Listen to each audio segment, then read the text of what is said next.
You know what really grinds my gears? When people always use an excuse for events, why they aren't doing it, why they don't do powerlifting, why they don't do bodybuilding. It's always, I don't have enough muscle, I'm not strong enough. Here's the news flash. When it comes for powerlifting, you're not going to ever feel like you're strong enough. Ever. For bodybuilding, you're not going to ever feel like you have enough muscle because you're always going to compare yourself to somebody else. Yeah. That's just the way it goes. And when you compare yourself, you're just not going to ever meet up to some of these people because the game of bodybuilding and powerlifting way longer than you have. So here are some of my suggestions because I've been that person too.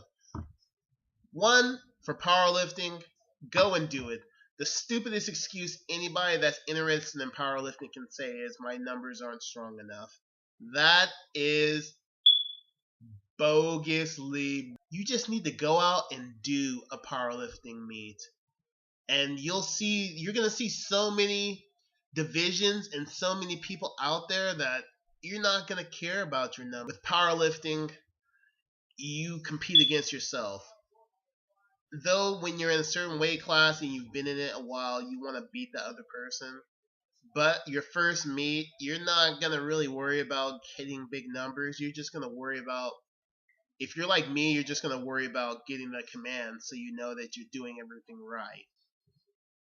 So who cares if you can't squat 600 pounds or deadlift like 800 pounds or something, because some of these numbers people think of to why they can't compete. If you're somebody that can only squat like 200 pounds, I guarantee you're not gonna get booed out of powerlifting meet. Everyone's gonna be like, "Yeah, good job," because that's the atmosphere there is to lift as much weight you can do, not how much compared to somebody else. What your max lift is. I gotta keep pointing at you to get the freaking message in your head what you can do. With bodybuilding, that one I can somewhat understand if you just started bodybuilding like a week ago, then yeah, you shouldn't just jump out and do a show. A long period before your show of prepping. If you're really unsure with the bodybuilding or powerlifting, that's when you get a coach. There's so much information out there these days that there's no excuse why you can't just go out there and do it. But you have to think to yourself, do I really want to do this? Do you want to be the person that always says, man, I wish I could do a powerlifting meet. Man, wish I could do a bodybuilding competition. Or do you want to be the person that says, I did it. I feel even better that I started my year off with doing the powerlifting meet. Instead of being that person that, man, I wish I could do it. I'm just going to keep on getting stronger, anticipating when I'm going to do it, and then you just hear crickets. It's like, yeah, still training for it, still doing it.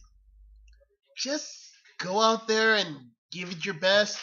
And the best thing about going out there and doing it is it gives you a baseline and it lets you know where you're at.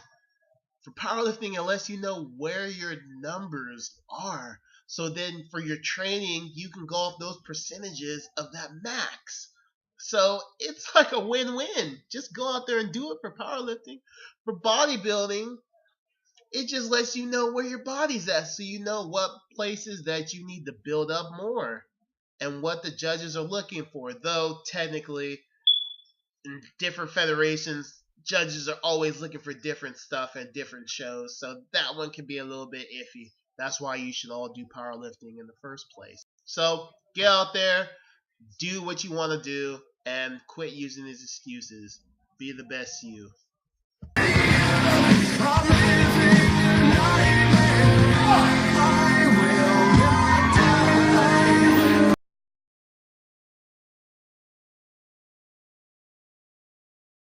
Or you look online and you use all the